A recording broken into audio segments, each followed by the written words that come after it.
महाकाय सूर्यकोटि समप्रभ निर्विघ्नं कुरु मे देव सर्वकार्येषु सर्वदा. முழுமுதற் கடவுளே, பிள்ளையார் பட்டி செல்வனே, வெற்றிலை வேந்தனே, என் வெற்றி விநாயகனே, அரசமரம் ஆழ்பவனே, அருகம்புல் வாழ்பவனே, ஆனைமுக அம்சனே, விக்னேஸ்வரனே.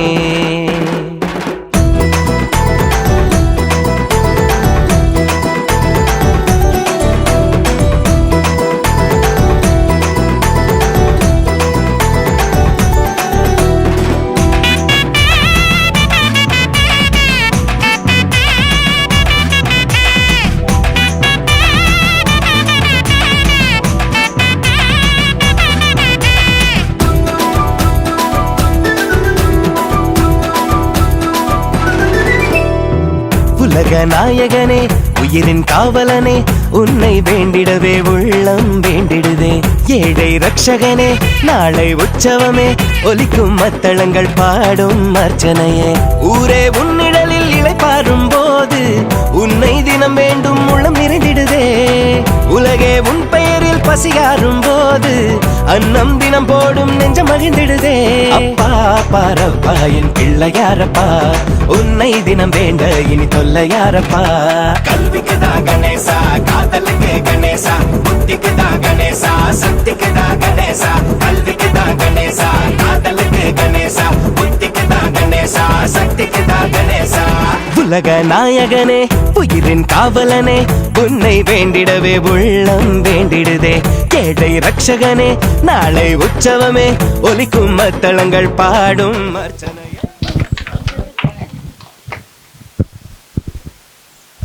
ஹரிஹர விநாயகர் திருக்கோவிலில் துவங்க இருக்கும் செல்வன் செந்தூர் தியாஷின் குரு மகேஸ்வரி சத்குருவின் மகிழ் வாழ்த்துக்குடன் துவங்க இருக்கும் இயல் அரங்கேற்றத்துக்கு வருகை தந்திருக்கும் அனைவருக்கும் என் முதற்கண் வணக்கம். விளக்கு என்றதுமே நம்ம காந்தமலை மகர ஜோதியாக, மகர விளக்காக காட்சியளிக்கும் சபரிமலை ஸ்ரீ தர்ம சாஸ்தா ஐயப்பன் தான் எனக்கு நினைவுக்கு வருகிறான். விளக்கேற்றி வழிபடுவதல் நமது வழிபாட்டில் மிகவும் முக்கிய பங்கு அளிக்கிறது. நாம் எந்த ஒரு நிகழ்வை துவக்கும் போதும் குத்து விளக்கேற்றி துவக்குவதும் வழக்கமாக ஆக்கப்பட்டு விட்டது. விளக்கு ஏற்றுவதில் ஒரு முக்கிய செய்தி என்னவெனில், ஒரு விளக்கின் சுடர் 1000 விளக்குக்கு சுடரை அளிக்க வல்லமை படைத்தது. இந்த இயல் அரங்கேற்றத்தையும் குத்து விளக்கு சுடரை ஏற்றி விழாவினை துவக்க பாரதி சுடர் குரு மகேஸ்வரி சத்குரு அவர்களையும் ஜானகி அவர்களையும் மாமி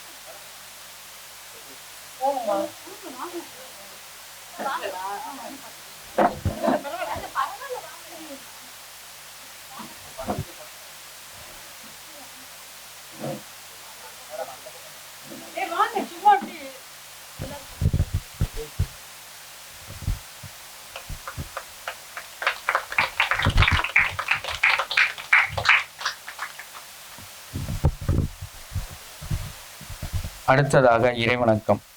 அகர முதல எழுத்தெல்லாம் ஆதி பகவன் முதற்றே உலகு என்ற குறள் கடவுள் வாழ்த்து அதிகாரத்தின் கீழ்தான் ஆரம்பிக்கமாகிறது. கடவுள் வாழ்த்துடன் அல்லது இறை வணக்கத்துடன் ஆரம்பம் செய்வது என்பது நமது மரபாகும்.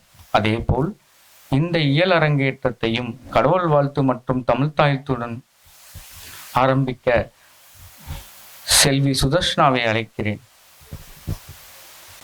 விக்னேஸ்வரா விநாயகா विश्वाधारा नमोस्तुते विघ्नेश्वरा विनायक विश्वाधारा नमोस्तुते नमोस्तुते नमोस्तुते नमोस्तुते नमोस्तुते विश्वाधारा नमोस्तुते सुरमुनिवन्दित विनायक भवभयनाश विनायक शरणं शरणं विनायक शरणं शरणं विनायक शरणं शरणं विनायक विघ्नेश्वरा विनायक विश्वाधारा नमोस्तुते நீராறும் கடலுடுத்த நிலமடந்தை கெழிலொழுகும் சீராறும் வதனமென திகழ் பரத கண்டமிதில் தெக்கணமும் அதில் சிறந்த திராவிடனில் திருநாடும் தர்க்க சிறு பிறை நுதலும் தரித்தனரும் திலகமுமே அத்திலக வாசனை போல் அணித்துலகும் இன்பமுற எத்திசையும் புகழ் மணக்க இருந்த பெரும் தமிழனங்கே தமிழனங்கே உன் சீரிலமை திறம் வியர்ந்து செயல் மறந்து வாழ்த்ததுமே வாழ்த்ததுமே வாழ்த்ததுமே. ஒரு விழாவினை மிகவும் சிறப்புமிக்கதாக்க வந்திருக்கும் விருந்தினர்களே மிக முக்கிய காரணமாக என்று அறியப்படுகின்றனர். ஸோ அவர்களை வரவேற்க திருமதி மலர்கொடி அவர்களை வந்து வரவேற்புரையாற்றும்படி கேட்டுக்கொள்கிறேன். அனைவருக்கும் வணக்கம். எங்களது வரவேற்பை ஏற்று எங்கள் புதல்வனின் இயல் அரங்கேற்றிற்கு வந்திருக்கும் எங்களது உற்றார் உறவினர்களுக்கும் நண்பர்கள் அனைவருக்கும் எங்களது முதற்கண் வணக்கத்தை தெரிவித்துக் கொள்கிறோம். மனதில் உறுதி வேண்டும், வாக்கினில் இனிமை வேண்டும், நினைவு நல்லது வேண்டும், நெருங்கின பொருள் கைப்பட வேண்டும், கனவு மெய்ப்பட வேண்டும், கைவசமாவது விரைவில் வேண்டும், தனமும் இன்பமும் வேண்டும், தரணியிலே பெருமை வேண்டும் என்று சிறப்பான வாழ்க்கை தத்துவத்தை நமக்கு படைத்த மகாகவி பாரதியாரை தனது சத்குருவாக கொண்டு தமிழ்தாயின் கரம் பிடித்து தொடர்ந்து பயணித்து கொண்டிருக்கும் பாரதி சுடர் திருமதி மகேஸ்வரி சத்குரு மேடம் அவர்களை வருக வருக என்று வரவேற்கிறோம். இவரை பற்றி சொல்கிறதுக்கும் கேட்குறதுக்கும் நம்மக்கிட்ட நிறைய இருக்குங்க. நேரமின்மை காரணமாக ஒரு சில முக்கியமான பாயிண்ட்ஸ்களை நான் இங்கே சொல்லணும்னு விருப்பப்படுறோம். தன்னம்பிக்கை உரையாளர், இலக்கியம் ஆன்மீக சொற்பொழிவாளர், பற்றிமன்ற பேச்சாளர், கவிஞர், எழுத்தாளர், தமிழ் மதுரம் இலக்கிய அமைப்பின் பொதுச் செயலாளர், கோவில் குடமுழுக்கு விழாக்களில் நேரலை வர்ணனையாளர், நயமிகு நிகழ்வு தொகுப்பாளர், கட்டுரையாளர், நூலாசிரியர் என பன்முக திறமை கொண்ட பாரதி கண்ட சிங்கப்பெண் இவரை வரவேற்பதில் மிக்க மகிழ்ச்சி அடைகிறோம். ஹரிகர் விநாயகர் கோவில் கமிட்டி மெம்பர்களுக்கும் எங்களது நன்றியை தெரிவித்துக் கொள்கிறோம். மீண்டும் அனைவரையும் வருக வருக என்று வரவேற்கிறோம். நன்றி மலர்கொடி. ஸோ அடுத்ததாக செல்வன் திரு செந்தூர் தியாஸ் தனது இயல் அரங்கேற்றதை இப்போது கூடியிருக்கும் ஆண்டோர்கள், சான்றோர்கள் மற்றும் சுற்றமும் நட்பும் சூழ தனது குரு மகேஸ்வரி சத்குரு அவரின் அனுமதியுடன் அவரது முன்னிலையில் துவங்க இருக்கிறான். குரு விஷ்ணு குரு தேவோ மகேஸ்வரः குரு சாக்ஷாத் பரபிரம்மா தஸ்மை ஸ்ரீ குருவே நமஹ. என் அப்பா அம்மாவிற்கும் என் பணிவான வணக்கங்களை தெரிவித்துக் கொள்கிறேன். என் குரு மகேஸ்வரி சர்க்குரு மேடத்துக்கும் என் பணிவான வணக்கங்களை தெரிவித்துக் கொள்கிறேன். ஐந்து கரத்தினை, யானை முகத்தினை, இந்த நிலம்பெரு போலுமீட்டனை, நந்தி மகந்தினை, ஞான குழந்தினை புந்தியில் வைத்து அடி போட்டுகின்றேனே. शुक्लांबरधरं विष्णुं शशिवर्णं चतुर्भुजं प्रसन्नवदनां ध्यायेत् சர்வவிக்னோபசாந்தயே சர்வ விக்னங்களையும் களைகின்ற விநாயக பெருமானே, உன்னுடைய பிரகாசமான முகம் எங்களுக்கு மகிழ்ச்சி உண்டாக்குகிறது. அப்போது நம்ம விநாயகரோட ஒளி பூர்ணி முகத்தை பார்த்தா சந்தோஷம் வருதானுங்களே. பாலும் தெளித்தேனும் பாவும் பருப்பும் இவை நாளும் கலந்துனக்கு நான் தருவேன். கோலமிசை துங்க கரிமுகத்து துமணியே, நீ எனக்கு சங்க தமிழ் முற்றும் தா என்று விநாயக பெருமானை வணங்குகின்றேன். இந்த பாடலை பாடி அவ்வை பாட்டியும் வணங்குகின்றேன். இதை கேட்டுக்கொண்டிருக்கின்ற உங்களுக்கும் என்னுடைய அன்பு வணக்கம். இந்த பாட்டில் ஒரு சூட்சமம் இருக்குதுங்க. அது என்னன்னா, பாட்டிக்கு சங்கத்தமிழ் மூன்றும் விநாயகர் தான் கொடுத்தார். சங்கத்தமிழ் மூன்றும் என்ன? 7 இசை நாடகம். விநாயகர் கொடுத்த சங்கத்தமிழ் பாட்டி நமக்கு கொடுத்துருக்காங்க. இனிமேல் நாம தான் பத்திரமாக பாதுகாத்து அடுத்த தலைமுறைக்கு கொடுக்கணுங்க. விநாயக புராணம் பற்றி நான் சொல்ல போகிறேங்க. வியாச முனிவர் பார்க்க முனிவருக்கு விநாயக பெருமைகள் சொல்லுகின்றார். பார்க்க முனிவர் அதை விநாயக புராணமாக எழுதினார். அதிலே 12,000 ஸ்லோகங்கள் உண்டு. 2 காண்டமாக பிரிந்துள்ளது உபாசனா காண்டம், லீலா காண்டம். உபாசனா காண்டத்தில் மும்மூர்த்திகளாகிய சிவன், பிரம்மா, விஷ்ணு இவங்கள் அனைவரும் விநாயகரை கும்பிடுவ சொல்லப்படுகிறது. லீலா காண்டத்தில் விநாயகரின் லீலைகள் சொல்லப்படுகிறது. இது மட்டும் இல்லாமல் சிவமகாபுராணம், சிவபுராணம், மத்ஸ்ய புராணம், வராக புராணம், ஸ்கந்த புராணம், லிங்க புராணம் விநாயகரின் பெருமைகள் சொல்லப்படுகிறது. விநாயகருக்கு ஏன் அருகம்புல் மாலை போடுகின்றோம் அதை பற்றி தெரிஞ்சுக்கலாங்களா? ஒரு முறை யமனின் மகன் அனலாசுரன் தேவரின் உடம்பில் புகுந்து அவர்கள் சக்தியை உறிஞ்சி அட்டகாசம் செய்தான். தேவர்கள் எல்லோரும் விநாயகரிடம் சென்று முறையிட்டனர். விநாயகர் அனலாசுரனுடன் போர் செய்து அவனை விழுங்கிவிட்டார். அதனால் விநாயகரின் உடல் அனல் போன்று கொதித்தது. தேவர்கள் எல்லோரும் குடம் குடமாக தண்ணீரை ஊற்றினர். ஆனாலும் சூடு குறையவில்லை. குளிர்ச்சியான நிலாவை பக்கத்திலே விட்டனர். ஆனாலும் சூடு குறையவில்லை. இதை கேள்விப்பட்ட சக்தி வாய்ந்த சப்த ரிஷிகள் 7 பேரும் ஒரு சான் அளவில் 21 அருகம்புல் சேர்த்து மாலையாக விநாயகருக்கு அணிவித்தனர். உடனடியாக விநாயகரின் சூடு குறைந்தது. மகிழ்ச்சி அடைந்த விநாயகர் தேவர்களை ஆசீர்வதித்தார். உங்கள் அனைவருக்கும் வெற்றி உண்டாகட்டும். யாரானாலும் அருகம்புல் மாலை போடுபவர்களுக்கு விக்னங்களே, அதாவது தலைகளை களைவேன், வெற்றியை உண்டாகுவேன் என்று ஆசீர்வதித்தார். இதுதான் விநாயகருக்கு அருகம்புல் மாலை அணிவிப்பதன் காரணமாகும். ஆகவே விநாயகருக்கு அருகம்புல் மாலை போட வேண்டும். போட முடியாதவர்கள் அருகம்புல் கொஞ்சம் வைத்தாலும் உத்தமம். இனிமேல் நாம் அருகம்புல் மாலை போடலாங்களா?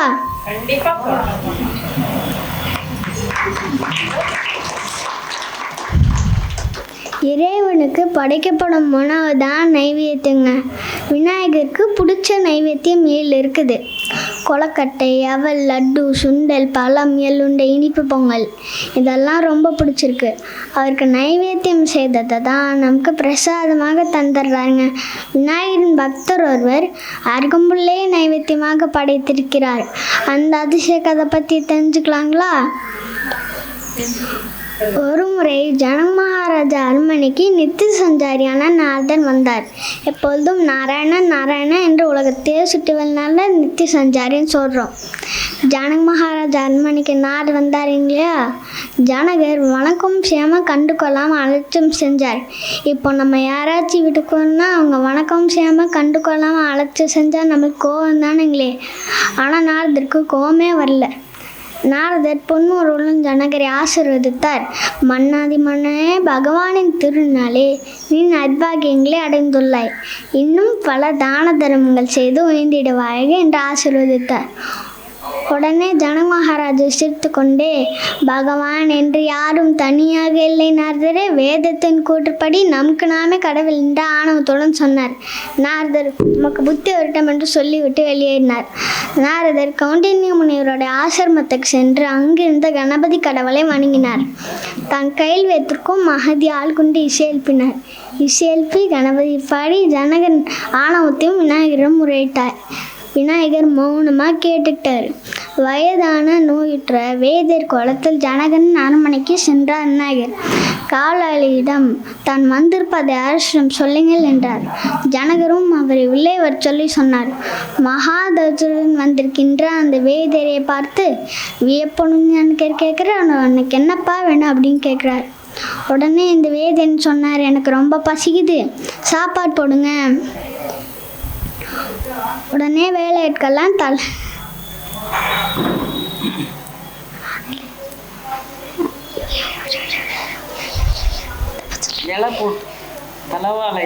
தலைவாழையெல்லாம் போட்டு சாப்பாடு பரிமாறினாங்க. ஆனால் அவருக்கு பசியே குறையல. அரண்மனையில் இருக்கிற முழு சாப்பாடு கொண்டு வந்து போட்டு பசி இல்லை. உடனே பக்கத்து இந்த வேலையாட்கள்லாம் பயந்து போய் தள்ளி நின்ட்டாங்க. நம்மளே விழுங்கிடுவாரோ அப்படின்னு பயந்து போய் தள்ளி நின்ட்டாங்க. சகல உலகங்களையும் வயிற்றுக்குள் வைத்திருக்கும் விநாயகருக்கு பசியே குறையல. ஜனகர் வெள்ளாம்பழத்தை ஆன மாதிரி இருக்கிறானே, இவனுக்கு எப்படிப்பா நம்ம சாப்பாடு போடுறது? ஜனகர் அந்த வயசான வேது பக்கத்தில் வந்து விநாயகர் தானே வேதிராக வந்திருக்கார். அவர் பக்கத்தில் வந்து, நீ போய் உன் பசி போக்குறவங்க வீட்டில் போய் சாப்பிடுப்பா. விநாயகர் தன்னுடைய பக்தனான ஒரு ஏழைந்தனுடைய வீட்டுக்குள்ளே போகிறார். எனக்கு ரொம்ப பசிக்குது, சாப்பாடு போடுங்க. உடனே அந்த ஏழைந்தனுடைய மனைவி, எங்ககிட்ட ஒன்றும் இல்லை, ஆனால் நான் என்னோடய இஷ்ட தெய்வமான கணபதிக்கு படித்த அருகம்புல் தவிர வேறு ஒன்றுமே இல்லைங்க சுவாமி. சரி பரவாயில்ல தாங்க, நான் சாப்பிட்டுக்கிறேன். சாப்பிட்டாரு. சாப்பிட்டோன்னே பசி போயிடுச்சு. பசி போனோடனே ஒரு அதிசயம் நடக்குது. என்ன அதிசயம் தெரியுங்களா? மேலே அந்த ஏழைந்தனோட வீட்டுக்குள்ளே பொன் காதுக்குள்ளே கொட்டுது. வீடு அரண்மனையை மாதிரி மாறிடுச்சு. அது மட்டும் இல்லாமல் விதலாபரி முழுவதுமே செல்வ செழிப்பாமானோடனே ஜனக மகாராஜா அரண்மனை இன்னும் செல்வ செழிப்பாமானோடனே ஜனக மகாராஜா தன்னுடைய ஞான டிஷ்ஷாக தெரிஞ்சுக்கிறாரு. வந்திருக்கிறது சாதாரண ஆள் இல்லை, விநாயகர் பெருமானே வந்திருக்காரு அப்படின்னு ஓடி போய் அவர் காலை சாஷ்டாங்கமாக அந்த வேதியர் காலை வந்து நமஸ்காரம் பண்ணுறார். இனிமேல் நம்மளுக்கு புரியுதுங்களா? ஆணவம் போயிடுச்சுன்னா நம்மளுக்கு எல்லாம் கிடச்சிரும். விநாயகர் பெருமான் அருகம்புல்லே நைவேத்தியமாக பண்ண கதை இதுதாங்க. அதனால் இன்றைக்கி நம்ம அருகம்புல்ல பிரசாதம் நம்ம எடுத்துட்டோம். எப்படி அருகம்புல் ஜூஸாக குடிக்கிறோம், அருகம்புல் பொரியல்லாம் சாப்பிட்றோம். சரி தானுங்களே. விநாயகர் சதுர்த்தி அன்னைக்கு நானும் அருகம்புல் சாப்பிட்டேங்க. நல்லா இருந்துச்சு. நீங்களும் சாப்பிட பாருங்க.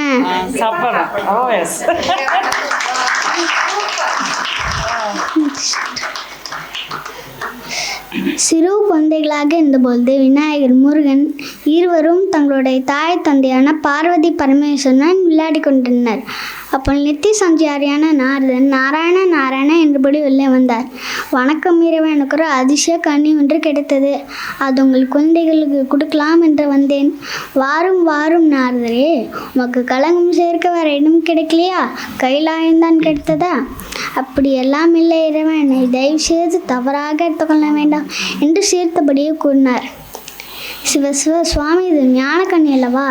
தாங்கள் உண்டாலே இது யாவன் மூன்ற மாதிரிதான், ஆனால் தாங்களே உண்டட்டும். இல்லை நாரதரே, உமையவில் கூறினது போல் தன் பிள்ளைகள் உண்டட்டும். ஆனால் ஒரு கண்ணி தான் உள்ளதோ, ஒரு சிறு போட்டி ஒன்று வைப்போம். இந்த உலகத்தை யார் முதலில் சுற்றி வருகிறார்களோ அவர்களுக்கு நாம் இந்த கண்ணி கொடுத்து விடுவோம். முருகன் அவ்வளோதானே, இதோ ஒன்னோடு சுற்றி வருகிறேன். அங்கு விளையாடி கொண்டிருந்த மயிலை ஏறி சென்றார். விநாயகர் நாதரும் சென்று, நாதரை அம்மையப்பன் என்றால் என்ன? அம்மையப்பன் என்றால் அந்த உலகம். இந்த உலகம் என்றால் என்ன? இந்த உலகம் என்றால் அம்மையப்பன். அப்படியானால் அம்மையப்பனை சுற்றி வந்தால் இந்த உலகத்தையே சுற்றி வரும் தானே? நாதர் சட்டை சொன்னவுடன் ஆமாம் ஆமாம் என்று கூறினார். விநாயகரும் களிப்புடனே தன்னுடைய அம்மையப்பனாகி சிவபெருமானையும் உமையவளையும் சுற்றி வந்து மாங்கனை பறித்து கொண்டு சென்று விட்டார். இல்லை இல்லை பெற்றுக்கொண்டு சாப்பிட தொடங்கி விட்டார். அப்போ சற்று தாமதமாக வந்த முருகன் பழனியிலே போய் உட்கார்ந்து கோபத்த கதையும் பலமான கதையும் நம்ம அனைவருக்கும் தெரிந்த கதைதான். தம்பியை ஞானப்பழமாக்கியவன் முழு கடவுளான விநாயகர் பெருமான் தான். விநாயகர் பிறந்த கதையை தெரிஞ்சுக்கலாங்களா? சிவமகாபுராணத்தில் பிள்ளையார் பிறந்த கதை எப்படி சொல்லப்படுகிறது? ஒரு முறை பார்வதி தேவி தோழிகளுடன் இருந்தபோது தோழி விஜயை, அம்மா உங்கள் நாதர் சிவபெருமானுக்கு நந்தி பிரிங்கி போன்ற சிவகணங்கள் காவலுக்கு இருக்கின்றனர். ஆனால் உங்களுக்கு காவல் கணம் என்று யாரும் இல்லையே. யோசித்த பார்வதி தேவி தண்ணீர் அடங்கின்ற வரை தன் மீது தேய்கெடுத்த மஞ்சள் நலுங்கு பொடியை வைத்து துந்தி உருத்துடன் மணி தெய்வத்தையும் தன்னோட கணவன் சிவபெருமானின் அம்சமாக 3 கண்களும் அதாவது நெற்றி கண்ணையும் சேர்த்து அடுத்ததாவது தன்னோட தமையன் நாராயணன் அம்சமாக கஜேந்திரன் முகத்தையும் படைத்தார். ஒரு குழந்தை பொம்மையை படைத்தால். இல்லை குழந்தை பொம்மை இல்லை, பிரியமான புத்திரனை படைத்தால். சரிதானுங்களே. என் பிரியமான புத்தனே என்ற அழைத்துடன் தன்னுடைய யானை தலையை வேகமாக ஆடியது குழந்தை. என் கட்டளை இல்லாமல் எவரையும் உள்ளே நுழைய விடாது. சரியம்மா என்று குழந்தை தன் அந்தப்புறத்தின் வாசலில் தண்ணீர் அணுகின்ற வரை காவலுக்கு இருக்க சொன்னவுடன் குழந்தை விநாயகர் சமர்த்தாக அமர்ந்திருந்தான். அந்த சமயத்திலே சிவபெருமான் அந்த புறத்துக்குள்ளே வேகமாக உள்ளே வர வாசலில் அமர்ந்திருந்த குழந்தை விநாயகன் தட்டான். இந்த பிள்ளையாரின் கடும் கோபத்துடன் கண்களை விட்ட சிவபெருமான், என்னை தடுக்க நீ யார் என்று கேட்டார். என் அன்னையை நாணிப்படி நான் அமர்ந்திருக்கின்றேன். எவரையும் அன்னையின் அனுமதி இல்லாமல் உள்ளே வரக்கூடாது. நீங்கள் யார் என்று கேட்டார். இன்னமும் கோபத்துடன், நான் பார்வதியின் கணவன் சிவன் என்றார். நான் பார்வதியின் பிள்ளை விநாயகன் என்றார் விநாயகர். இருவருக்கும் இடையே வாய்ச்சொன்னை முற்றியது.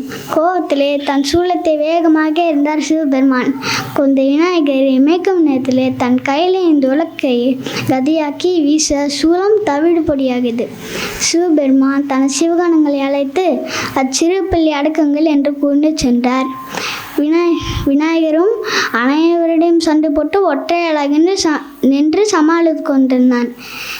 இந்த கலைபத்தை தடுக்கும் விதமாக நாராயணன் ஆகிய திருமாலும் வந்து தனது பங்குக்கு தன்னுடைய சுதர்சன சக்கரத்தை வீச அதையும் சிறிய ஜெம்ஸ் மிட்டாய் மாதிரி விழுங்கிவிட்டார் குழந்தை விநாயகர்.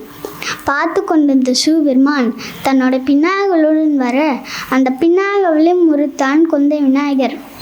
ஆக இந்த திருவிழாவிற்கெல்லாம் முற்றுப்புள்ளி வைக்கும்படியாக நாரதர் நாராயண என்றபடி உள்ளே வந்தார்.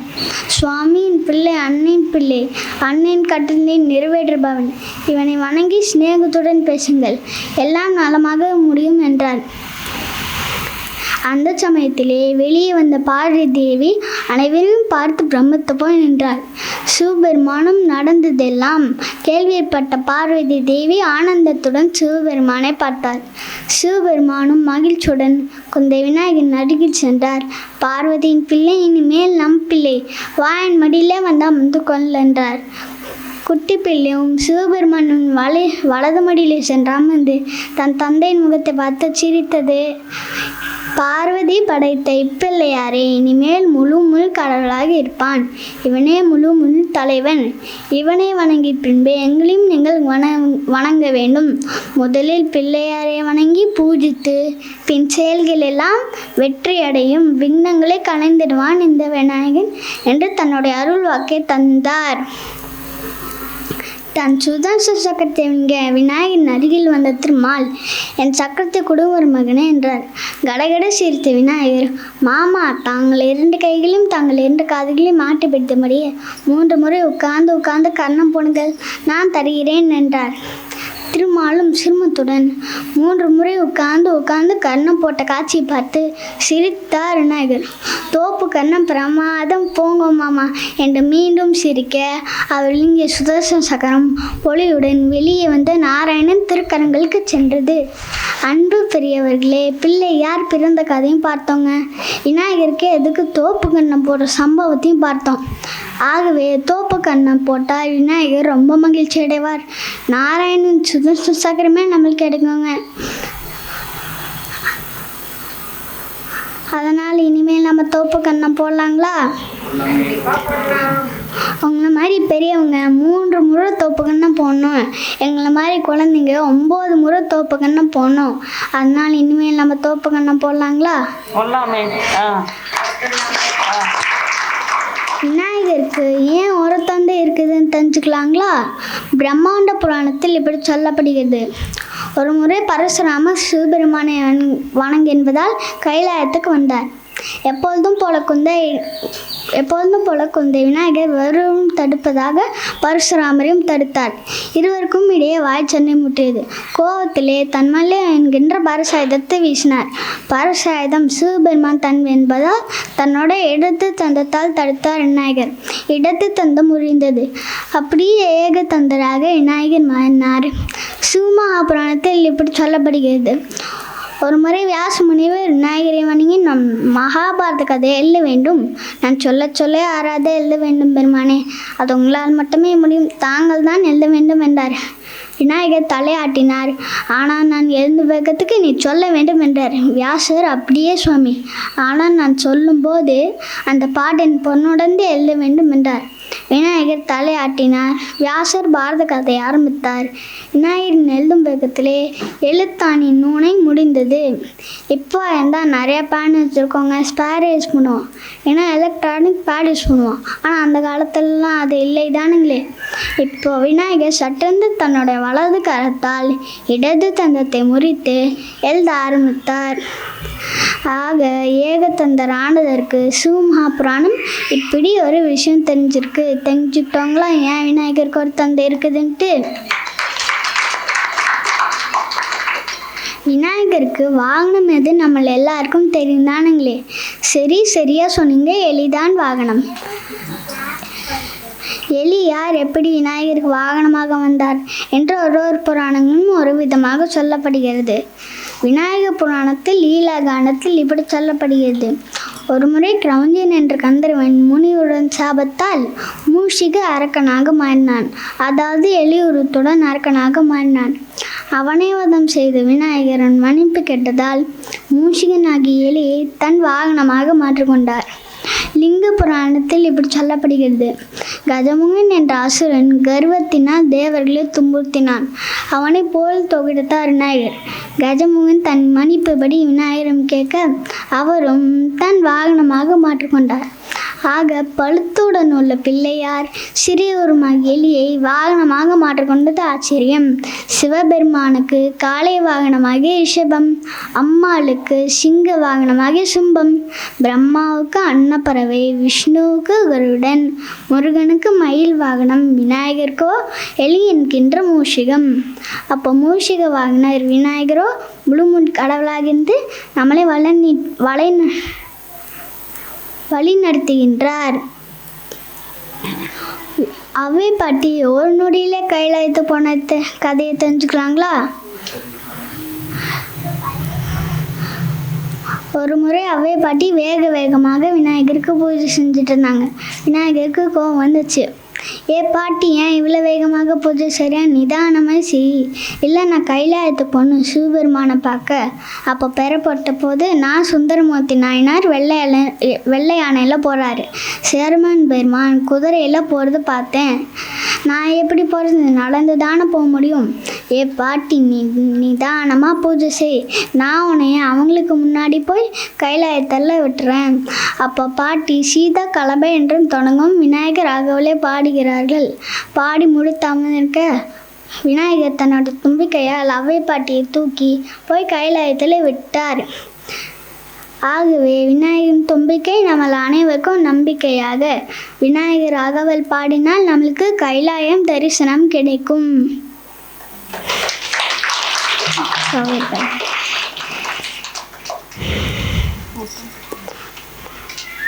உங்களுக்கு ஒரு முக்கியமான விஷயம் சொல்லுங்க. சிவபெருமான் கங்கை நதி நீரை அகத்தியருக்கு ஒரு கமண்டத்திலே தந்தார். அகத்தியரன் கமண்டத்துடன் பொதிய மலைக்கு சென்று தவம் செய்தார். தென்பகுதியில் தண்ணீர் இல்லாமல் மக்கள் சென்று பிள்ளையாரிடம் முறையிட்டனர். பிள்ளையார் காகத்தின் வடிவத்தில் சென்று அகத்தியரின் கமண்டத்தை தள்ளிவிட்டார். கமண்டலம் கவிழ்ந்தது, அதுள்ள நீரெல்லாம் வடிந்தது. கமண்டத்தில் தள்ளிவிட்ட காகத்தை அகத்தியர் ஓடி சென்று அடிக்க துரத்தினார். பறந்த காகம் ஒரு சிறுவனாக மாறி நின்றது. சின்ன குட்டக்காக அகத்தியர் கையை ஓங்கினார். அப்போ சிறுவன் விநாயகப் பெருமானாக மாறி நின்று சிரித்தார். சின்ன குட்டக்காக ஓங்கின கையை தன்னுடைய தலையிலே குட்டி கொண்டார் அகத்தியர். அதனால்தான் நாமும் நம்மளோட தவறுகள் எல்லாம் மன்னிப்பபடி விநாயகரை முறையிட்டு நம்மளுடைய தலையிலே குட்டிக்கொள்ள வேண்டும், இல்லைங்களா? கமண்டலத்திலே கவிழ்ந்த நீர் மிகப்பெரிய ஆறாக பெறுகிறது. ஆகவே அகண்ட காவேரியாக பெறுகிறது. காவேரி நதி சோழ நாடிடம் பெறுகிறது. சோழ நாடு வளம் பெற்றது. ஏனெனில் அங்கு நீர் அதிகமாக விளைகிறது. தமிழகத்தின் நெருக்காஞ்சமாக சோழ தேசமாக தஞ்சாவூர் மாறியிருப்பதே காவேரி நதியே காரணம். பிள்ளையார் திருச்சி மலைக்கோட்டையில் உச்சியிலே உட்கார்ந்து காவேரி நதியை காவல் காத்திருக்கின்றார். நமக்கு காவேரி நதி கொடுத்த பிள்ளையாருக்கு வணக்கமும் நன்றியும் எப்பவுமே சொல்லிக்கிட்டு இருக்கணுங்க. காவேரி நதி புனித தீர்த்தமாக விநாயகரும் அகத்தையும் நம்ம தந்திருக்காங்க. அது தூய்மையாக வச்சுக்கலாங்களா? முழுமுதல் கடவுளான விநாயகர் பெருமான் நம்ம எல்லாவற்றையும் தருகின்றார். ஆகவே அருணகிரிநாத சுவாமிகள் தன்னுடைய திருப்புகழ் பாடுகின்ற போது விநாயகருக்கு ஒரு பதிகம் பாடிய பின்புதான் திருப்புகழை ஆரம்பித்தான். அந்த பதிகத்துடன் என் விநாயக புராணத்தை நிறைவு செய்கின்றேன். கைத்தள நீரகனி அப்பமோடாவல் பொறி கப்பிய கரிமுகன் அடிப்பேணி கட்டிடும் அடியவர் புத்தியில் உரைபவர் கற்பகமென வினை கடிதேகும் மத்தமும் மதியமும் வைத்திடும் மரன் மகன் மற்பொரு திருப்புய மதையானை மத்தள வைரனை உத்தமி புதல்வனை மட்டவில் மலர்கொடு பணிவேனே உத்தமில் அடைவினை முப்பரு கிரிதனில் முற்பரு எழுதிய முதல்வோனே முற்பரு எரி செய்த அச்சிவன் உரை ரதம் அச்சது பொடி செய்த அதிதீரா அத்துயரது கொடு சுப்பிரமணி படும் அக்குணமகனிடை இவமாகி அக்குணமகளுடன் அச்சிறு முருகனை அக்கான மணமருள் பெருமாளே பெருமாளே பெருமாளே. அனைவருக்கும் என் வணக்கமும் நன்றியும் தெரிவித்துக் கொள்கிறேன்.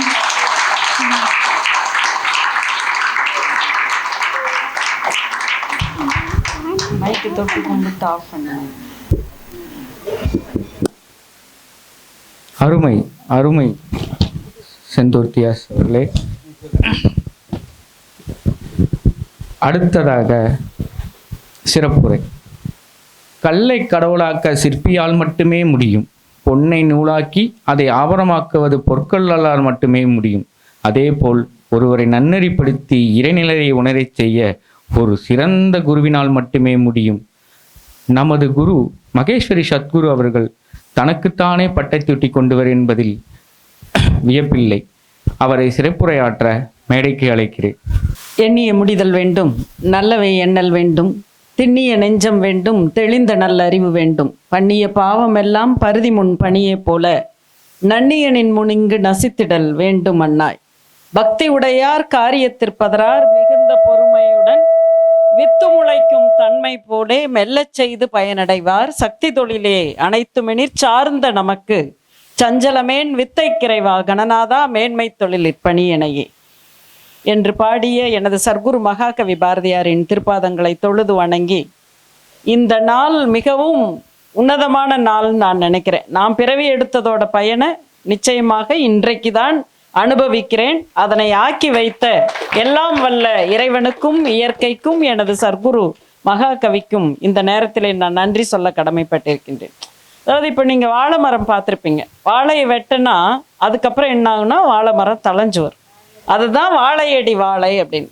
இப்போ நான் எனக்கு வந்து நானா கீழே விழுந்து மேலே எந்திரிச்சு அப்படிதான் எனக்காக நானா செதுக்கிக்கிட்டது அப்படின்னு சொன்னான்னா அவங்க அருண் குறிப்பிட்ட மாதிரி கல்லை செதுக்குகின்ற பணியை யார் பார்த்துக்கிட்டார்னா பாரதியார் பார்த்துக்கிட்டார். கல்லை வைரமணியாக்கல், செம்பை கட்டி தங்கமனச் செய்தல், வெறும் புல்லை நெல்லென புரிதல், பன்றி போத்தை சிங்க வேறாக்கல் என விந்தை தோன்றிட நாட்டை ஆள வேண்டும்னு அவன் சொன்னான் பாரத். அந்த மாதிரி எனக்கு நானே மெருகேற்றிக்கிறது, படிக்கிறது, இப்படி இருந்து நிறைய பேச ஆரம்பிச்சு தனிச்சொற்பொழிவுகள் இப்படியெல்லாம் நாமே வளர்த்திக்கிட்டோம். இதுக்கு வந்து எனக்கு இந்த சமுதாயம் ஒரு காரணமாக இருந்தது. அடுத்தது எங்கள் அம்மா அப்பா, எங்கள் வீட்டுக்காரரு. இப்போ அது ரொம்ப முக்கியமாக சொல்லணும். வெளியில் எத்தனை தூரம் போயிட்டு வந்தாலும், தொலை தேசங்களுக்கு நான் போனாலும் தொலைந்து போகாமல் இவள் வருவாள் என்பதை எங்கள் வீட்டுக்கார் பரிபூர்ணமாக நம்பினதுனால தான் நான் இன்னைக்கு இங்கே நிற்க முடியுது. அதுதான் காரணம். ஆக அதுக்கெல்லாம் ரொம்ப நான் கொடுத்து வச்சிருக்கணும்னு நினைக்கிறேன். இப்படி நிறைய விஷயங்கள் கடந்து வந்திருக்கோம். ஆனால் எப்போ ஒரு மனிதன் வந்து தான் செய்யற வேலைக்கு கட்டியம் கூறுவான் அல்லது தான் செய்த வேலை சிறப்படையும்னா, நம்ம குடும்பத்தில் இருக்கிறவங்க இப்போ என் பசங்கள்லாம் நல்லா வளர்ந்துருக்காங்க, பெரிய லெவலில் இருக்காங்க அப்படிங்கிறது அல்ல, அல்லது என் பொண்ணை பெரிய இடத்துல கட்டி கொடுத்துட்டேன் அதெல்லாம் இல்லை. அதை விட தாண்டி ஒரு விஷயம் எல்லாருக்குமே இருக்கு. அது என்ன அப்படின்னா, இந்த சொசைட்டிக்கு நம்ம என்ன கொடுத்துட்டு போறோம் அப்படிங்கிறதுல தான். அந்த வகையில அதுதான் வாழை மரம் செய்யும் எப்பவுமே. அதனாலதான் சொல்லுவாங்க வாழையடி வாழையாக வந்த திருமரபு கூட்டம்னு வள்ளலார் சொன்னார். அவருக்கு பின்னாடி யாரு அப்படிங்கிறது. அந்த மாதிரி என்னுடைய விதையை நான் எங்காவது இப்போ நிறைய ட்ரைனிங் செஷன்ஸ் எல்லாம் போகிறோம், மோட்டிவேஷன் பண்ணுறோம், அதெல்லாம் வேற விஷயம். அல்லது எங்காவது இப்போ ஒரு பக்தி சொற்பொழிவு பண்ணுறோம், அது வேற விஷயம். ஆனால் இப்போ இல்லை, நான் இவங்களை பின்பற்றி வந்தேன் அப்படின்னு ஒருத்தர் சொல்லுவாங்க அப்படின்னா நிறைய இப்போ ஸ்டூடெண்ட்ஸ் சொல்லிட்டு இருக்காங்க. இப்போ நம்ம பேரை சொல்கிறாங்க. ஏன்னா நம்ம ட்ரைனிங் செஷன்ஸ்லேயே ஆகட்டும் அல்லது காம்படிஷன்ஸ் நடத்துகிற போது நான் மேடம் நான் உங்களை தான் ஃபாலோ பண்ணிட்டு இருக்கேன், உங்களை தான் நான் மானசீகமாக நினச்சிருக்கேன், உங்கள் ஃபோட்டோ ஃபோனில் வச்சுட்டு பார்த்துக்கிட்டு இருக்கேன், இப்படி எல்லாம் சொல்லுவாங்க. ஆனால் நேரடியாக குருவின் பார்வையுடன் அது என்னன்னா, அதுதான் என்னன்னா இந்த தீட்சை அப்படின்னு சொல்லுவாங்க, நயன தீட்சைன்னு சொல்லுவாங்க. அது எல்லாருக்கும் கிடைக்குமா அப்படின்னு சொன்னோன்னா அது இறைவன்ட்டு இருந்து நேரடியாக கிடைக்கும்.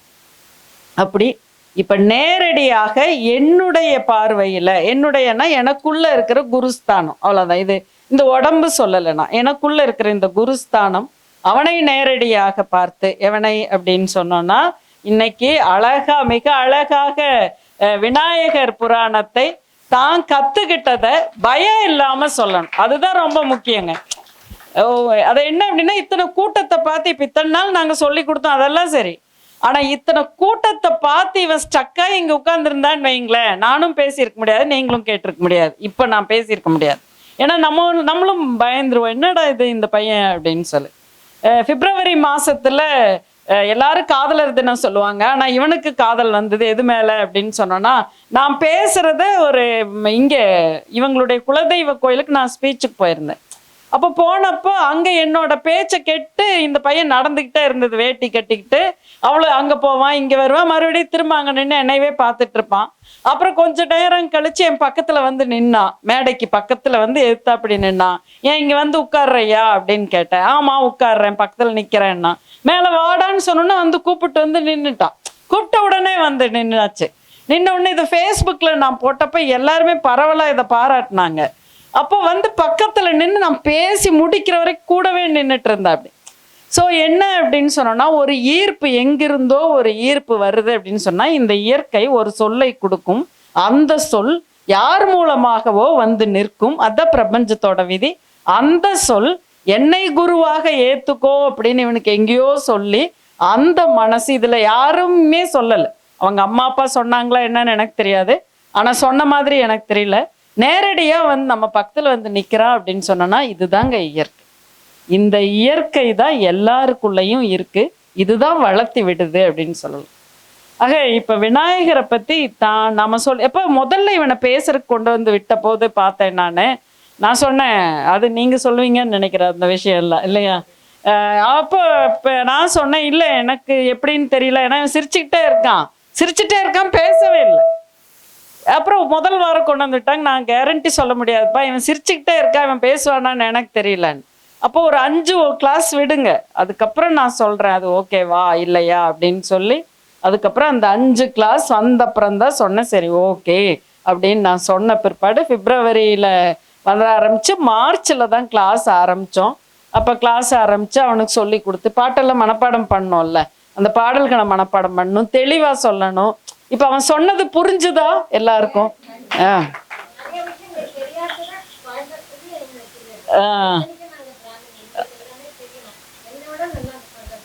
இது நீங்கள் ஃபீட்பேக்காக மேலே சொல்லணும் ஸ்டேஜில். ஆக இப்படிதான் விநாயகரை பற்றி நான் இன்னொரு கதையும் கூட சொல்லியிருந்தேன். அது சொல்ல முடியுமான்னு கேட்டேன்.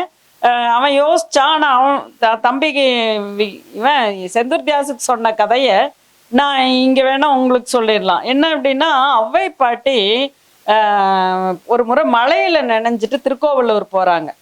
அப்போ கொட்டுற மழை, என்ன பண்ணுறதுன்னு தெரியாமல் அவங்க என்ன பண்ணுறாங்க, ஒரு வீட்டு தாவாரத்து முன்னாடி போய் நின்றுக்கிட்டாங்க. நின்றுட்ட உடனே உள்ளே இருந்து ஒரு குழந்தை பொண்ணு ஒன்று வர்றா. பொண்ணு வந்து, பாட்டி நீங்கள் மழையில் ரொம்ப நினைஞ்சிட்டீங்க, எங்கள் வீட்டில் வந்து ஒரே ஒரு ஆடை இருக்குது, அந்த ஆடையை தரோம், நீங்கள் வேணால் தோட்டிட்டு உள்ளே வந்து நில்லுங்களேன். ஆனால் என்ன குடிசை ஒன்றும் பெரிய குடிசை கிடையாது, அதுவுமே ஒழுகிட்டு இருக்கு. இந்த ஒரு இடத்துல வந்து மூளையில் ஒழுகாது, நீங்கள் அங்கே நின்றுக்கோங்க, நாங்கள் வேணால் தள்ளி நின்றுக்குறோம் அப்படின்னு சொல்லிட்டு நின்றுட்டு 3 பேர் நின்றுக்கிறாங்க. அப்போ அந்த கொடுத்த அந்த துணி என்னன்னா நீலச்சிற்றாடைங்கிற பாட்டி.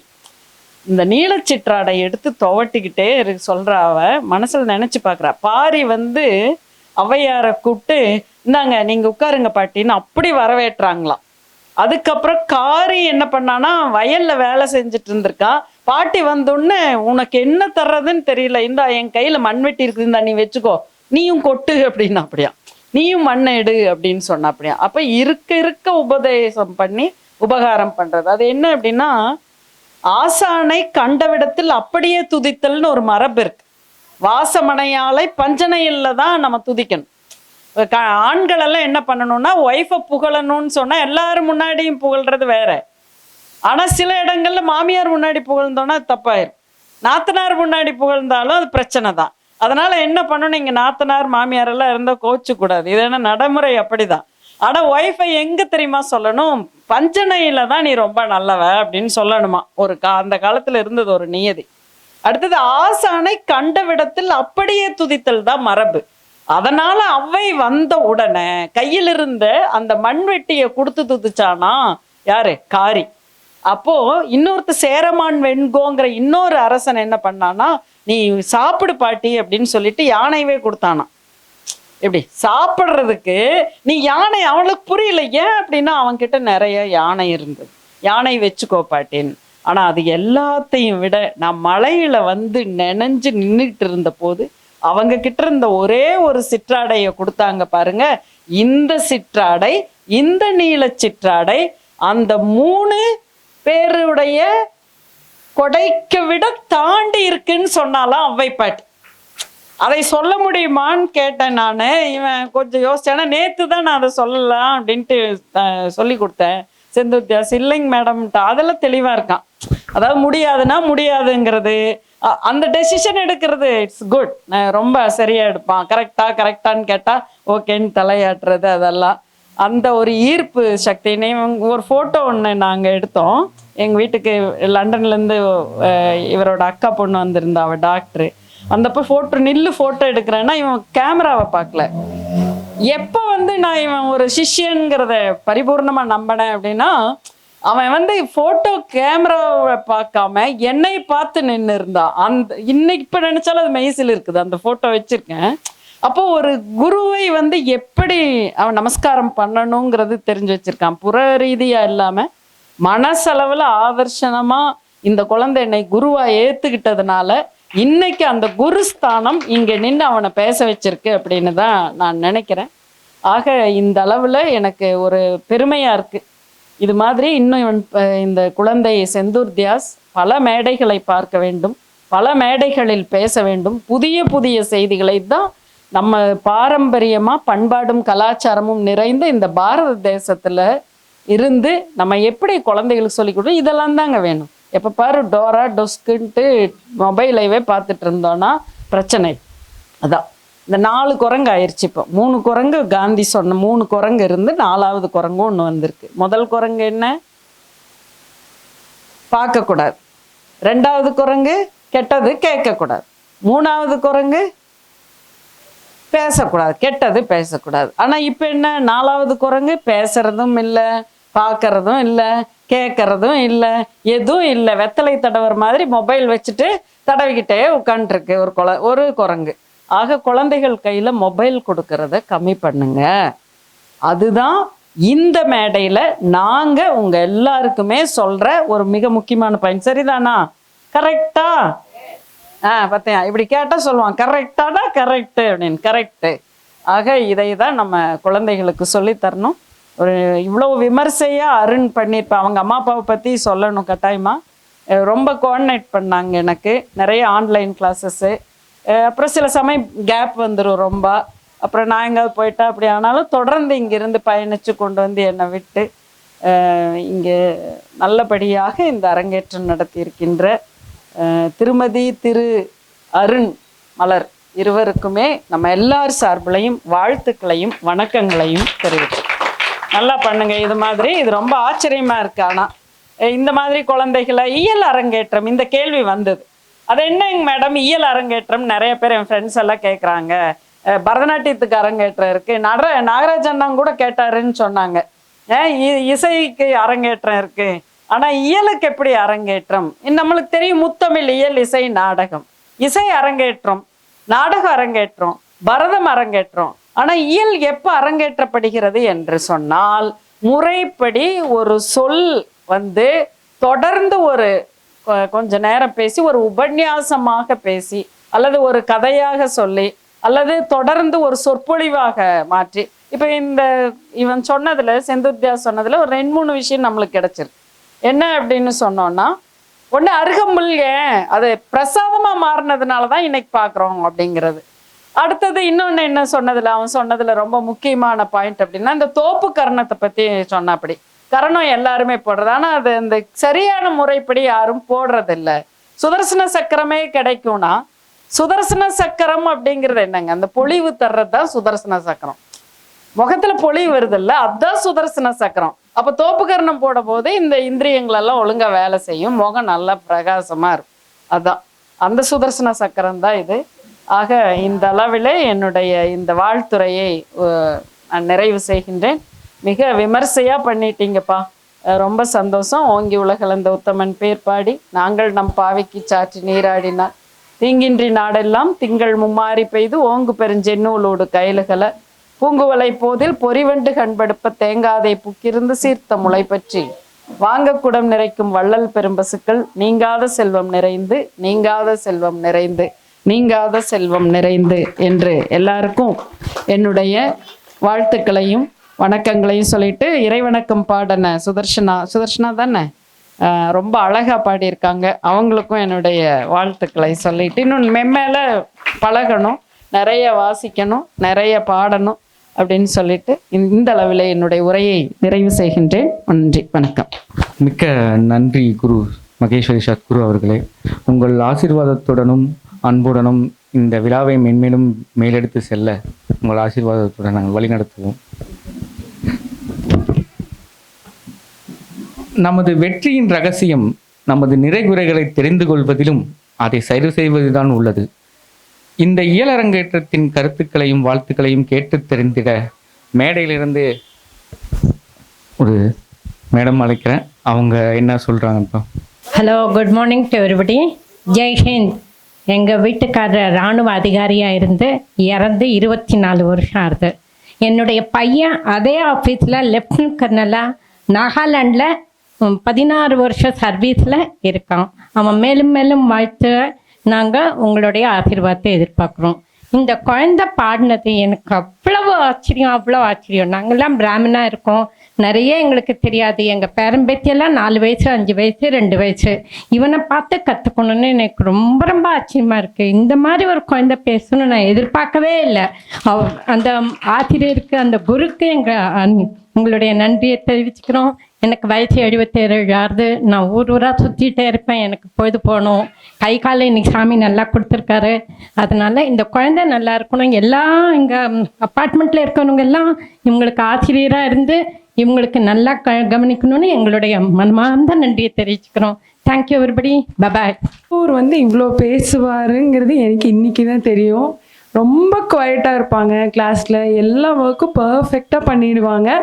பட் இந்த அளவுக்கு இவ்வளோ நேரம் கண்டினியூவாக பேசுவாங்க அப்படிங்கிறது இன்னைக்கு தான் நான் பார்க்குறேன். மற்றபடி அவன் நல்ல குழந்த, எந்த தொந்தரவும் பண்ண மாட்டான், எங்களை எல்லா வேலையும் கரெக்டாக பண்ணிட்டு வந்துடும், எந்த டிஸ்டர்பும் பண்ணாது. ரொம்ப பெருமையாக இருக்குது செந்தூரோட டீச்சர் அப்படிங்கிறதுல. We feel proud. இன்னைக்கு தான் ஒரு என்ன சொல்கிறது, ஒரு ஸ்டூடெண்ட் முன்னாடி ஒரு டீச்சர் வந்து என் குழந்த, என்கிட்ட படித்த குழந்த அப்படின்னு சொல்கிறதுங்கிறது ரொம்ப பெருமையாக இருக்குது. God bless him sir. Thank you. இன்னொரு ஆசிரியரும் இருக்காங்க, அவங்க முன்னாள் ஆசிரியர், குழந்தை பருவத்திலிருந்து வளர்த்தெடுத்தவங்கன்னு சொல்லலாம். மேடம் வாங்க. இது செந்தூர் பார்க்கறக்கு நேற்று அவங்க அம்மா வந்து சொல்லும் போதும் இட் வாஸ் நாட் சர்ப்ரைசிங். ஏன்னா செந்தூரோட மெமரி பவர் வந்து குட்டிலேருந்தே பார்த்ததுனால நல்லா ஞாபகம் வச்சுக்குவான் அப்படிங்கிறது வந்து நல்லா தெரியும். அதனால் இது பண்ண முடியும் அப்படிங்கிற ஒரு கான்ஃபிடென்ஸ் வந்துட்டு நேற்று அவங்க சொல்லும்போது ரொம்ப ஹாப்பியாக இருந்தது. ஆஸ் உமா செட், இங்கே வந்து பார்க்கும்போது ஒரு டீச்சராக எங்களுக்கு ரொம்ப ப்ரௌடாக இருந்தது. தேங்க்யூ. God bless Senthur. வணக்கம். ஸோ செந்தூர் தியாஷ் வந்து ரொம்ப சின்ன குழந்தையா இருக்கும்போது நான் பார்த்தேன். அதுக்கப்புறம் வந்து ஒரு பெரிய கேப்பு. இப்போ நேற்று தான் வந்து அருண் என்னை இன்வைட் பண்ணார், இந்த மாதிரி ஒரு இயல் அரங்கேற்றம் இருக்குது. அப்புறம் அவர்கிட்ட கேட்டேன், என்னப்பா இயல் அரங்கேற்றம்னா என்ன அப்படின்ட்டு. அப்புறம் அவர் கொஞ்சம் எக்ஸ்பிளைன் பண்ணார். சரி ஓகே, கண்டிப்பாக அதுக்கு வரணும், ரொம்ப நாள் ஆச்சு பார்த்தா அப்படின்னு சொல்லிட்டு வந்து பார்த்தா ரொம்ப குட்டியாக பேசவே மாட்டான், சிரிச்சுக்கிட்டே இருப்பான் எப்போவுமே. ஆனால் இப்போ பார்த்தா நிறைய பேசுகிறான், ரொம்ப தெளிவாக பேசுகிறான், ரொம்ப வந்து அருமையாக பேசுகிறான். So very good Senthur Thiyash. God bless you child. Thank you to everybody. என்ன சொல்கிறதுன்னு எனக்கு பட் சூப்பர்ங்க. ஒரு திருக்குறள் சொன்னாங்க, ஈன்ற பொழுதில் தந்தவுக்கும் தன் மனை சான்றோன்னு என கேட்ட தாயின்னு. அந்த மாதிரி இன்னைக்கு அவன் சான்றோன் தான், சரிங்களா? எல்லாத்துக்கும் கண்டிப்பாக வந்து இந்த ஏஜில் எல்லாருமே வந்து நீங்கள் சொன்ன மாதிரி டோராவும் பேட்மேனும் சூப்பர்மேனும் பார்த்துருக்கிறதுல தமிழில் இந்த அளவுக்கு வந்து நிஜமாலுமே வந்து கண்டிப்பாக வந்து அவன் இந்த லைனில் கொண்டுட்டு வாங்க, பெஸ்ட்டாக வரணும். இன்னும் வந்து நீங்கள் சொன்ன மாதிரி இந்த யூடியூப்பு இதிலெல்லாம் வந்து இந்த மாதிரி சொன்னீங்கன்னா அடுத்த குழந்தைகளுக்கு வந்து தெரியும். இந்த கண்டிப்பாக வந்து வரலாறுங்கிறது என்னென்னா நம்ம தமிழ் தெரியாது, தமிழவே மறந்துட்டாங்க. என் பையனை கேட்டால் தமிழே தெரியாது, இன்னைக்கு அப்படித்தான் இருக்குது. ஸோ இதெல்லாம் வந்து கண்டிப்பாக வரணும். எதிர்காலத்தில் வரவங்களுக்கும் அடுத்த ஜென்ரேஷனுக்கும் தெரியும் இதெல்லாம். அந்த மாதிரி ஏதாவது பண்ணுங்க. தேங்க்யூ. எல்லோருக்கும் காலை வணக்கம். திரு தம்பியின் மகனான செந்தூர் தியாஸ் இந்த அளவுக்கு ஒரு விஷயங்களை தெரிந்து வைத்திருப்பான் என்று இன்றுதான் நான் ஓரளவுக்கு கணித்திருந்தேன். அவன் இந்த வயதிலேயே இந்த உயரத்தை எட்டினால் இனி வருங்காலங்களில் அவனது பிரகாசம் எந்த அளவு என்று என்னால் கணிக்க முடியவில்லை. மேலும் மேலும் வாழ வாழ்த்துகிறேன்.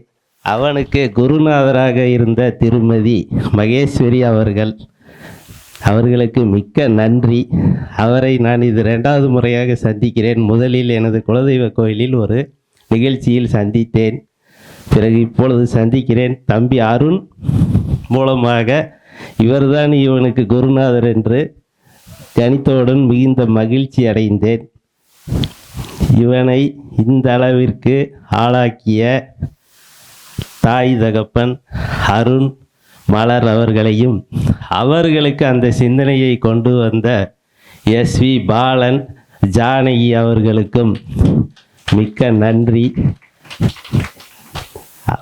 எஸ்வி பாலன் எனது தகப்பனாரின் தந்தையார். இன்று என் முன்னால் ஒரு தகப்பனாகவே அவரை பார்க்கின்றேன். அவரும் இதற்கு சில விஷயங்களில் ஊன்றுகோலாக கண்டிப்பாக இருந்திருப்பார். ஆகையாலே எல்லாமே சாத்தியமானதாக நடந்திருக்கிறது. மிக்க நன்றி அருணுக்கும் செந்தூர் தியாஸுக்கும். வாழ்க வளமுடன். மேடை பேச்சு எனக்கு ரொம்ப சந்தோஷமாக இருக்குது. இப்போ எல்லாம் குழந்தைங்கள வளர்த்துறாங்க, ஸ்கூலுக்கு போகணும், நல்லா சப்ஜெக்டில் ஸ்கோர் பண்ணணும். அதுதான் இப்போ நம்ம ஒரு பாட்டு சொல்லி கொடுக்குறோமோ இல்லை இந்த மாதிரி சொல்லி கொடுத்தா நம்மளை டிஸ்கரேஜ் பண்ணுறதுக்கு தான் ஆள் இருக்காங்களே ஒழிய என்கரேஜ் பண்ணுறதுக்கு யாருமே கிடையாது. இது வந்து நம்ம பண்பாடுங்கிற வந்து நம்ம மறந்தே போச்சு. இப்போது இதுனா இது எதுக்கு, இது வேஸ்ட்டு, மணி ஓரியன்ட், இதில் என்ன பண்ண முடியும், இதனால என்ன பெனிஃபிட் இருக்குன்னு தான் நினைக்கிறாங்களே ஒழிய அதை நம்ம பண்ணுறவங்கள கூட பண்ண விடாமல் பண்ணிடுவாங்க போல இருக்கு.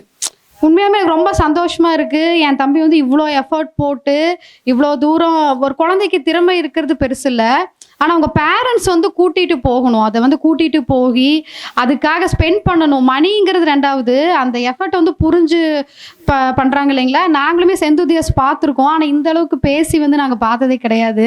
ஆனால் நல்லா பேசினாப்புல, எனக்கு ரொம்ப பிடிச்சது. கதா காலட்சேபம் எனக்கு ரொம்ப பிடிக்கும். எங்கள் ஃபேமிலியிலேயே ஒரு பையங்கும்போது ரொம்ப சந்தோஷமாக இருக்குது. எனக்கு நல்லா வரணும். அனைவருக்கும் வணக்கம்.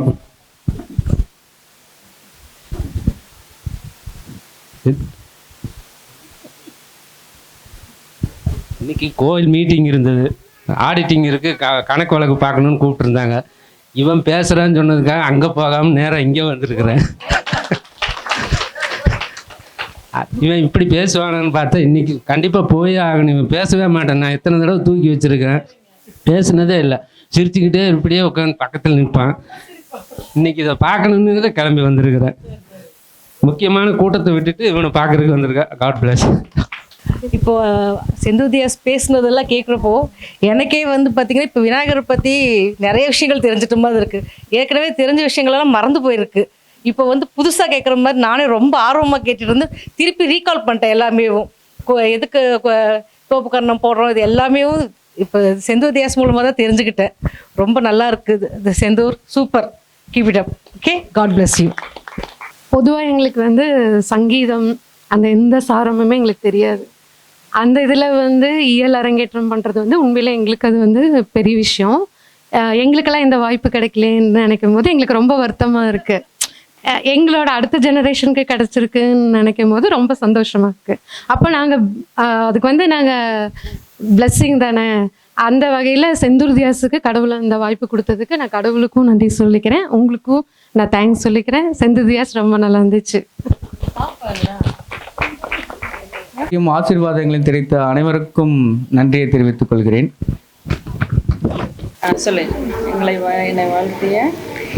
என்னையே வாழ்த்திய அனைவருக்கும் நன்றியை தெரிவித்துக் கொள்கிறேன். மைக் அண்ணாக்கும் என் வணக்கமும் நன்றியும் தெரிவித்துக் கொள்கிறேன்.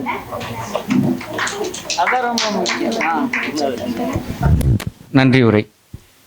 எங்களது அழைப்பை ஏற்றி வருகை தந்திருக்கும் அனைவருக்கும் மனமார்ந்த நன்றியை தெரிவித்துக் கொள்கிறேன். நிறைய பேர்த்துக்கு ரொம்ப சடனாக நடந்த இதுதான், அதனால் நிறைய பேர்த்துக்கு நேரில் வந்து சொல்ல முடியல, ஃபோனில் சொன்னோம், வாட்ஸ்அப்பில் சொன்னோம், அந்த மாதிரி சொன்னோம். அது எல்லாமே ஒன்றா கருதி, எல்லாமே அழைப்பாக கருதி இங்கே வந்த அனைவருக்குமே எங்களோட மிகுந்த நன்றியை சிரம் தாழ்த்தி தெரிவித்துக் கொள்வதில் நாங்களும் எங்கள் குடும்பத்தினரும் கடமைப்பட்டிருக்கிறோம். அப்புறம் இந்த அரியராயர் விநாயகர் கோயிலில் பண்ணலான்னு சொல்லிட்டு வந்து முதல்ல கேட்ட உடனே அடுத்த நொடியே ஓகே சொல்லிட்டாங்க. பண்ணலாம் வேண்டாம் அந்த மாதிரி எதுல அடுத்த நொடியே வந்து ஓகே சொல்லிட்டாங்க. அது இந்த விநாயகர் கோயில் வந்து பார்த்திங்கன்னா ஒரு குழு மாதிரி அவங்க அமைச்சு இதோட பராமரிப்பு எல்லாமே வந்து பண்ணிகிட்டு இருக்காங்க. அதில் சாந்தாமணி மேடம் தான் முதல்ல வந்து கேட்டவுடனே உடனே அப்ரூவ் பண்ணது. அவங்களோட பங்களிப்பும் இதில் ரொம்ப முக்கியம் இந்த பராமரிக்கிறது. இல்லை, அவங்க அன்ஃபார்ச்சுனேட்லி இப்போது வர முடியல, அவங்க ரிலேட்டிவ் வந்திருக்கனால காலையில் வந்து சொல்லிட்டு போனாங்க. ஸோ வந்திருந்தால் அவங்களும் பேசி சொல்லி அவங்களோட ஆசீர்வாதம் கிடச்சிருக்கும். ஸோ அதுக்கப்புறம் மேடம் சொன்ன மாதிரி மைக் செட்டனா நேற்று நைட்டு இவர் இங்கேருந்து போகும்போது சாப்பிடக்கூட இல்லை, இங்கே வந்து ஹோட்டல் கடையை தேடி பிடிச்சிட்டு காலையில் 9 மணிக்கு கூப்பிட்றேன், 10 நிமிஷத்தில் நான் வந்துடுவேன்னு சொல்லி எல்லாமே அரேஞ்ச் பண்ணி எல்லாமே கொடுத்தாரு. வீடியோகிராஃபர்னும் அதே தான், கஸ்டமர்கிட்ட பேச வேண்டிய இடத்துலேருந்து பேச விட்டுட்டு இங்கே வந்து அவுட்புட் எல்லாம் செக் பண்ணி பார்த்துட்டு நான் எக்கோ அடிக்கக்கூடாதுன்னு மட்டும் சொன்னேன்.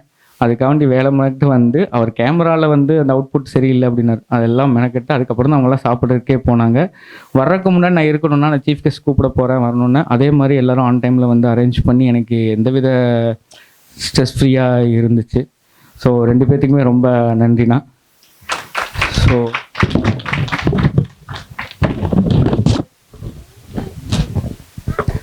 பாரதியோட ஒரு 2 லைன் எனக்கு ஞாபகம் வந்துச்சுங்க. நம்ம குரு மகேஸ்வரி சத்குரு அவர்களோட நினைக்கும் போது எல்லாத்துக்கும் தெரிஞ்ச பாட்டு தான். ஸோ எனக்கும் அவ்வளோதான் தெரியும். ஓடி விளையாடு பாடுப்பா நீ ஓய்ந்திருத்தல் ஆகாது பாப்பா. இதை பாரதி யாருக்கு பாடினாரு, என்ன கருத்து வச்சு பாடினாருங்கிற அலசி ஆராயிற அளவுக்கு எனக்கு போதுமான அறிவு இல்லை. ஆனால் மகேஸ்வரி சத்குரு அவர்களை பார்த்து அவங்க கூட பழகுனதுக்கப்புறம் மகேஸ்வரி மேடம் வந்து விளையாண்டுருக்காங்களா இல்லையான்னு எனக்கு தெரியல. ஆனால் இன்ன வரைக்கும் ஓயாமல் தமிழுக்கா வண்டி காரில் வரும்போது கூட யாரோ ஒருத்தர் மகேஸ்வரி மேடத்திட்ட இந்த மாதிரி பேசணும், அது பண்ணணும், அரேஞ்ச் பண்ண உடனே ஓவர் த 10 மினிட்ஸ்லேயே வந்து இவங்கள பேச வைக்கணும். அந்த பேச்சுக்கு வந்து தன்னால் வர முடியலனாலும் கூட இன்னொருத்தவங்களை அரேஞ்ச் பண்ணி யாரையும் வந்து எப்படியாவது அந்த பேச்சை நிகழ்த்தணுங்கிறது, அந்த தமிழுக்காக அவங்க ஓடி ஓயாமல் உழைக்கிறது வந்து இன்னும் எண்ணிலடங்காத சேவைகள் இருக்குது.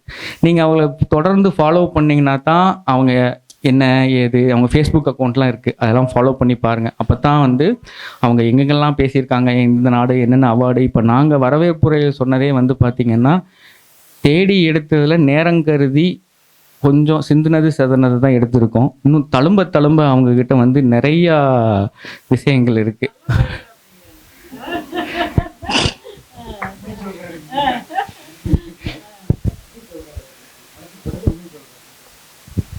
அந்த மாதிரி பாரதியார் சொன்ன மாதிரி ஓய்ந்திருக்கல் ஆகாது, அதை வந்து இப்போ வரைக்கும் கடைப்பிடிக்கிறாங்க. அப்படின்னா பாரதியார் சொன்ன எல்லா விஷயங்களையும் அவங்க வந்து எப்படி கடைப்பிடித்திருப்பாங்க? ஏன்னா அவங்க தான் குருவின் குரு எங்களுக்கு.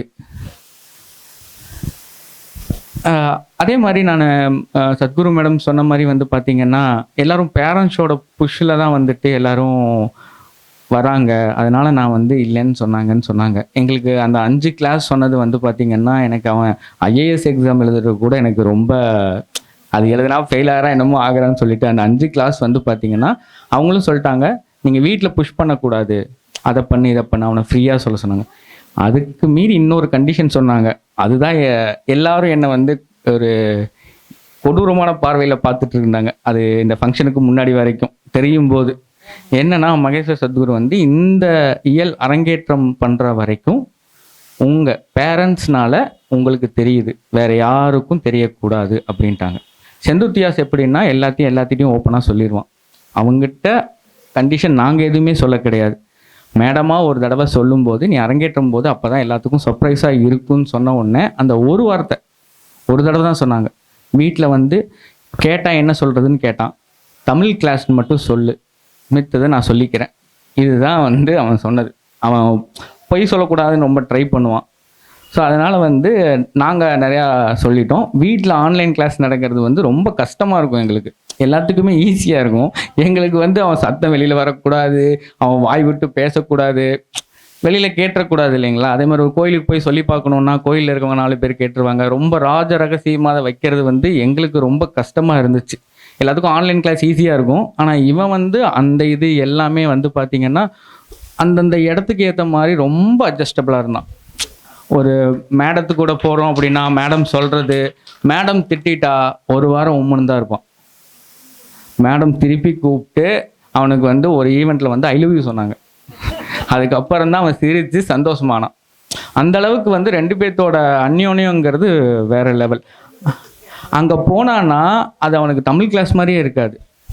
மேடமோட பேத்தி இருக்கிறாங்க, அவங்க கூட வந்து இன்னொரு ஸ்டூடெண்ட் இருந்தாங்க, அவங்க கூட விளையாட வைக்கிறது, அவனோட போக்கிலே போக விட்டுருவாங்க. ஆனால் கடைசியில் இறுதியில் தன் போக்குக்கு செம்மையாக இழுத்து அவனை வச்சு கொண்டு வந்து இங்கே நிறுத்திட்டாங்க. அவனுக்கு வந்து சாப்பாடு கொடுக்கறது, தண்ணி கொடுக்கறது, அவன் நிறைய சேட்டை வேற பண்ணுவான், தண்ணியெல்லாம் இதில் கொட்டி. ஆனால் அதை எதுவுமே பொருட்படுத்தாமல் எல்லாமே சீரும் சிறப்புமாக பண்ணு. அவங்களுக்கு இந்த உணவு மட்டும் இல்லை, தமிழ் பாலையும் அவங்க ஊட்டியிருக்காங்கங்கிறது வந்து இப்போ எல்லாரும் உங்களுக்கு தெரிஞ்சிருக்கும்.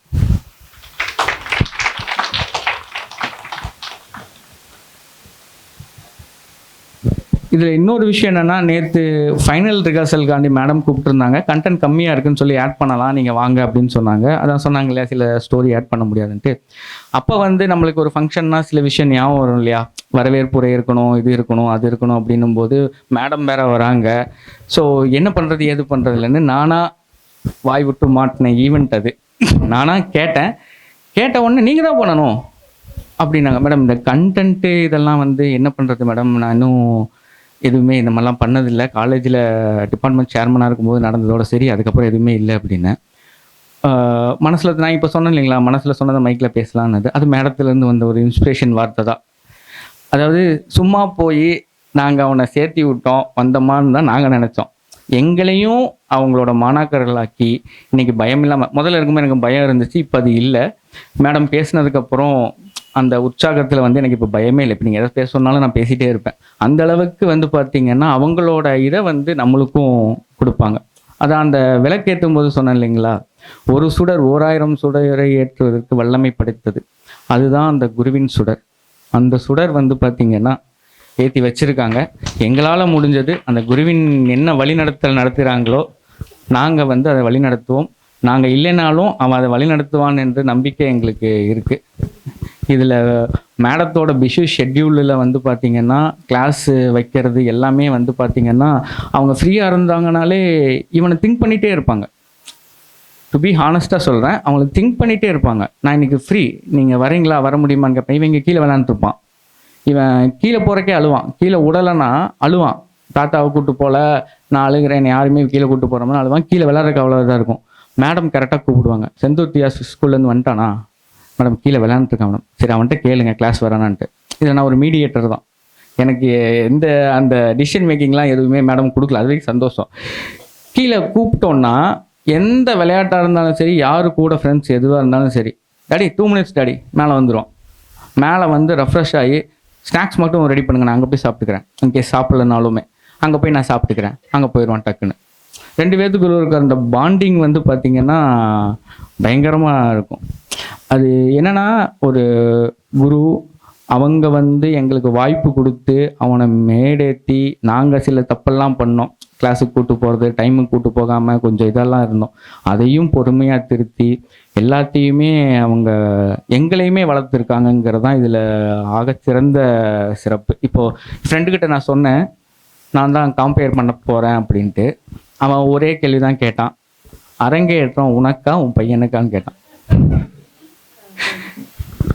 இன்விடேஷன் நடிச்சிருந்தோம், டிஜிட்டல் இன்விடேஷன். அதில் வந்து அவன் என்ன சொன்னான்னா, இன்விடேஷனில் உன் பையன் பேர் போட்டிருக்கு, நீ எதுக்கு போய் பேசுகிற அப்படின்ன. இல்லைடா இந்த மாதிரி காம்பேர் இதெல்லாம் பண்ணணும் அப்படின்ட்டு. உங்கள் ஃபங்க்ஷன் நீயே பண்ணிக்குவே அப்படின்னாங்க.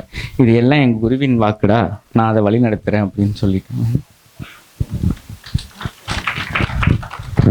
இப்போது குரு மகேஸ்வரி சத்குரு அவர்களை சிறப்பிக்க பாலன் ஜானகி தம்பதியரை அழைக்கிறேன்.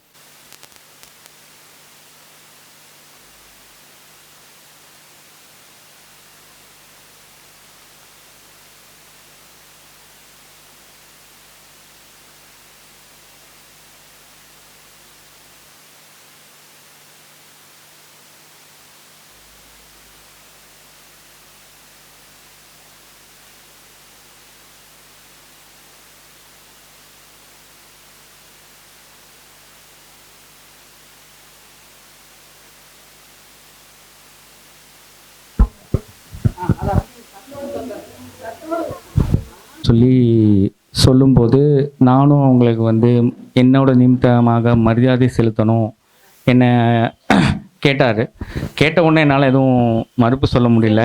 சரி, அதனால் திரு நாகராஜன் அவர்களையும் அவரது மனைவியாரையும் அழைத்து மறுபடியும் சொல்லிடுறேன் மேடம்.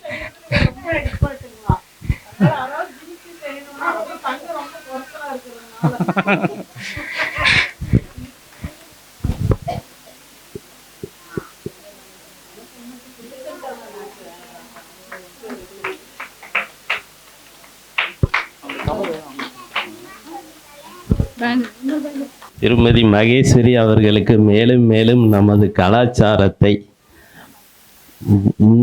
இது மாதிரி குழந்தைகள் வடிவத்தில் நிறைய பேருக்கு பரவ செய்ய நான் விரும்புகிறேன். அதை அவர் செவ்வனே செய்து கொண்டிருக்கிறார். மிக்க நன்றி. நான் கேள்விப்பட்ட வரையில் நமது கலாச்சாரத்திற்கு அவர் எந்த வகையிலும் விட்டு கொடுக்காமல் பலருக்கு குருநாதராக, பலருக்கு நல்ல ஆசிரியராக இருப்பதை நான் கேள்விப்பட்டு கொண்டிருக்கிறேன். நேற்று அருண் சொல்லவும் எனக்கு மிகுந்த சந்தோஷம். அவரை இரண்டாவது சந்திப்பாக சந்திக்கிறேன். மிக்க நன்றி. நன்றிண்ணா. வந்தவங்க அனைவருக்கும் எங்களால் முடிஞ்ச ஒரு சின்ன சிற்றுண்டி இங்கே கொடுக்குறோம். ஸோ அதை உங்களோட மனமாற ஏற்றுக்கணும்னு கேட்டுக்கிறோம். ஸோ மீண்டும் அனைவருக்கும் விழாவை சிறப்பித்ததுக்கு வந்ததுக்கு, அவங்க கால எல்லாத்தையும் பொருட்படுத்தாமல் வந்ததுக்கு மிகவும் நன்றி.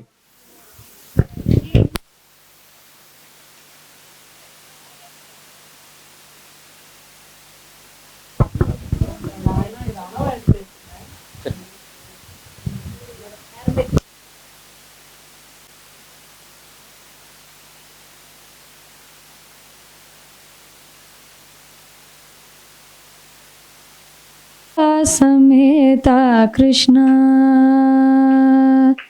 राधा समेता कृष्ण कृष्ण राधा समेता कृष्ण समेता कृष्ण समेता कृष्ण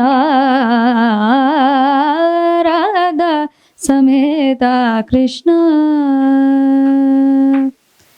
गोपी मनोहर गोकुल बाल गोपी मनोहर गोकुल बाल गोपी मनोहर गोकुल बाल शोभित मुरली गान विलासा